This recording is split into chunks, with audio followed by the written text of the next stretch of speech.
All right, Nannie, we're back with our next segment. We're talking about senior adulthood, going from the mid 80s, 1985, that's the year I was born, to 1999. So early 80s, you went to, this kind of ties into a little bit back into our last segment, but also has a lot to do with your senior years, the birth of more grandchildren, and you went to, I know in 1981, my mother Brenda married my father, Joe, and then also they had a small civil ceremony. Then Uncle Nick and Aunt Carol, they had a big church wedding. And do you remember anything about their wedding? I do. I remember going. Yeah, I remember. And that was... And Ricky walking down the aisle. How could you forget that? Had to feel like a statue going there beside him. Oh, my goodness. You can't forget stuff. Oh, so he walked you to your seat. And walked me out of there. Okay. Yeah, okay. yeah. Okay, that's... Yeah, holding my arm. I thought, I know he don't like this. Well, I'm sure he didn't mind too much. Well, I know. But I know, felt that way, felt like he was so important. Yeah. Well, that was a pretty important day for Uncle Nick. May have felt the same way about me. I don't know. All right. Well, you're having, then Andrea's born in 81, John Paul in 83, me in 85. And then at K-Mart, you really, I know you're in personnel there in the 80s. What stands out to you about us, your grandchildren being little? What do you remember about those times? But when we were babies. I know. I just loved you. That's all. You're making me blush now, but we love you too. And everything to me. I was proud to take you with me. And this is my grandson and my granddaughter. And well, we were proud to be with you. And I remember coming to see you in K-Mart. And electronics and waiting, catching about you and Nicky both. Did you go down? Well, so what you're thinking? I think Uncle Nick, he did catch a bus. He to see you. Come back and I went in to see you, but I wasn't. I was more blessed to have my mother bring me in a car. So. So you didn't go downtown. I didn't go Saturday. No, I went to. He's the one that went downtown. Exactly. Okay, come back. Wait for me to. Because Mama didn't want him there, no way. She was always after him. She didn't want him to go. No, she wanted him to go. Oh, she wanted him to go. Get him out of the house. Oh, my goodness. She was ready to get rid of him.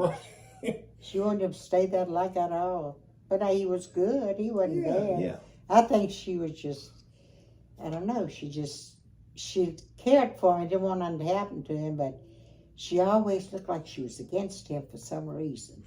Maybe because he would tell me things to do. I don't know. Right. But he wasn't her choice grandchild. Well, I wonder. I think he knows it too. Well, I wonder. I know Big Mama, from what I've heard, was really big on teaching the grandchildren, the ladies, how to be women. How to be, especially in that day, homemakers and to cook things. And but I really. Now, we have one person we hadn't talked a lot about yet, and you're very close to your father. Mama didn't like Nick too much. You're talking about your husband. She was kind of against Nicholas, I think. Nicky for that,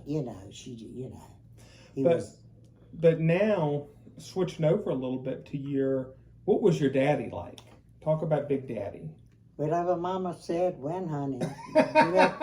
You had to please Mama. He was easy. And if we didn't dare let nothing happen that she would have to tell him. Yeah. Because if he got old to you, you got to whip him. He never did whip me. That was definitely a good thing. Then. I don't think he did the girls. Maybe Monty. Maybe he got old to him a few times. But I don't think he ever beat Edith and I. So, and then you had your mother until, again, rewinding kind of in this middle era of your end of your prime, beginning of senior. You had your mother till 1983, and what do you remember about her passing? Of what? Of your mother passing. So sad. It's the worst day of your life. Your worst day. Me too. The end of, you feel like you feel like kind of it's the end of yours or something. I know. It is. It's a strange world without. It is. Your mother. It is, Nicholas. It is. And then. It is sad as all get out. But she was. It's just the end of everything. But they're always in your heart. They're always with you. Don't you sense it? Always. I do. Always with you. I do. What would she think or what would she do? And maybe they are with you. That's what I think. I think they are. Well, I thank God. I think looking down from heaven. For sure. Absolutely. I certainly believe it. Because I know it. I always think of Mama if I'm sad or something happens or anything like that. It's just human nature. And I believe they are with you. That spirit of something is with you. Yeah. And then your daddy, he passed away in 86 and he was 95. And really, they lived, for that time, they lived a long, healthcare has come such a long way. So you're already you're 93, you met your mother's 93, she was, and so Daddy you was met 95. But now we're 40 years later into the future where healthcare, I think you're much healthier than they, because you feel pretty good overall, right? You have a little trouble walking, but you get around better than most people. That's right. I don't have, I hardly have ever had headache, Nicholas.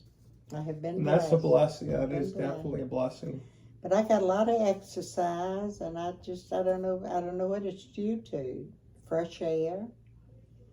And I don't have to keep no late hours or nothing like that. Right.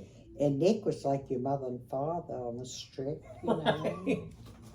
She didn't have a chance to do nothing. Yeah. So, anything else really? We're talking about now your working years leading up to your retirement. I know you told me that in the birth of the rest of your grandchildren, we had Nick. So Brian in 1970, Andrea 81, John Paul 83, Nicholas. That's Uncle Nick's first in 1984. Me in 85. One each year. Just about. Yeah. 83. It was. You're right. In the early 80s, 81, except 82. And then Sydney in 88. That's right. And Rose in 91. Had a baby. I love babies too.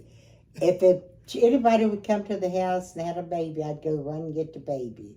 They all talked about that. I'd go get the baby. Want to hold the baby. Well, that's. I heard I did. Yeah.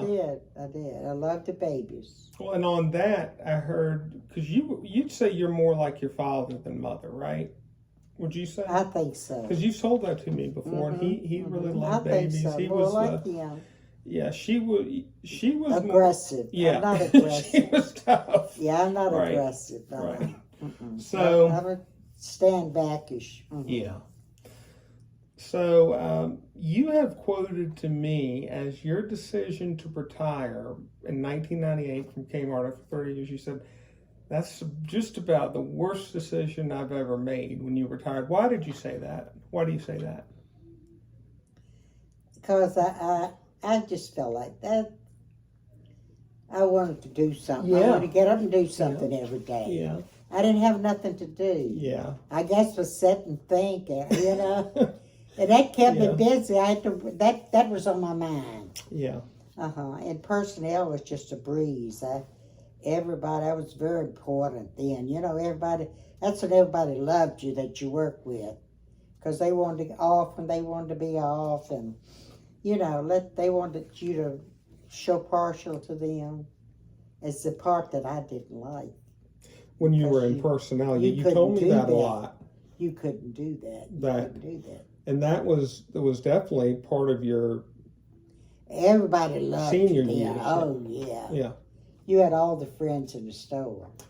So that's going back a little to your personnel manager years, and you'd make the schedule and have to hire people, and yeah. I think you told me everybody gave you gifts at Christmas, right? Oh yeah, never got gifts. Oh yeah, so you do things for them. Yeah. And I didn't like that. I'd rather do it at the gift. Right. Without feeling that obligation. It made you feel like you had to do something for them, you know. Right. No, they got me there. I didn't like that. So you retired. I know that you worked at Walmart for 1 year. And that was hard. It was. In 1999. Yeah. It was straightened out that during Halloween counter. And you told me that was never ending, right? Oh, no end to it. Because if they brought a child over, they had to try on every one of them. And left it on the floor. Yeah, that was a mess. I remember coming in there. I remember that. They were. I will tell you they were. So, you retire in 1988.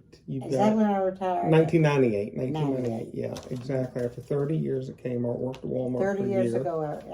Well, actually now it's almost, I guess in 1998, that's 24, you retired 24 years ago. See, I didn't realize it. I thought I'd work till I died, but at 24, 24 years you ago. did, according to a lot of people's lifetimes, blessed. you'd work, you were almost 70, so, that was a long time. Yeah, it was. Yes, it was. So, that'll round out this segment, and we're going to come back to our final segment, which is a big one because that's everything since 2000. And you know, the last time I heard Cheryl and Hopkins are still in Alexandria. You're talking about who became the personnel manager after you transferred into a different decision, or you were in a different position, and she married the store manager, right, at the time. She did. And maybe they're retired now. They were in Alexandria, both of them. Well, they married. He left his wife, had 2 little girls. My goodness. And she left her husband, had 2 little boys. Oh, goodness. Well, that's really quite a story there. He'd come in and get that girl every day and take her to lunch. Well, nice looking boy. But he was young boy. Giving her more than lunch, though, right? Yeah, we take her every day. Come and take her to lunch every day.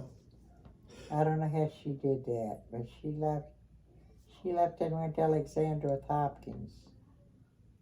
I guess he probably was good to her. I bet he had to. Something I want to. She's one of these like Edith. She'd kill you if you won't. If you weren't going to.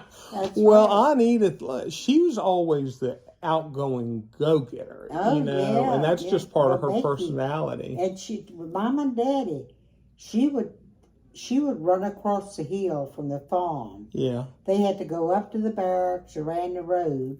She would run across that hill and cut them off. And the first time they let her go was when they were wrong. Because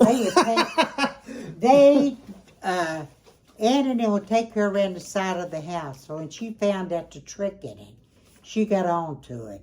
If they want to take her to come around the side of the house, she run more Mom and them was.